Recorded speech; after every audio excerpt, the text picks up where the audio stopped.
দেখুন সিলিং ফ্যানের কয়েল কিভাবে বাধাই করা হয়। ডিজিটাল মেশিন, মানুষ হলো ম্যানুয়াল। একটা সিলিং ফ্যানের কয়েল বাধাই করতে সর্বোচ্চ 10 থেকে 15 মিনিট লাগে। এই মেশিন যদি কারো লাগে তাহলে অবশ্যই যোগাযোগ করতে পারেন। আব্দুল কাফি আফসর, ফোন নাম্বার দেওয়া আছে, যোগাযোগ করতে পারেন। দেখেন অটো, এখানে গ্যাসের সিরিয়াল নাম্বার দেওয়া আছে। গ্যাস পূরণ হয়ে যাবে, অটোমেটিক বন্ধ হয়ে যাবে। দেখুন বন্ধ হয়ে গেল। এটা হলো অটো।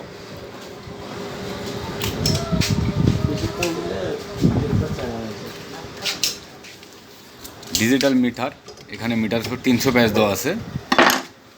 300 ব্যাচ হলে অটোমেটিক বন্ধ হয়ে যায়। শুধু কষ্ট করে খালি হাতটা চেঞ্জ করে দিতে হয়, ঠিক আছে।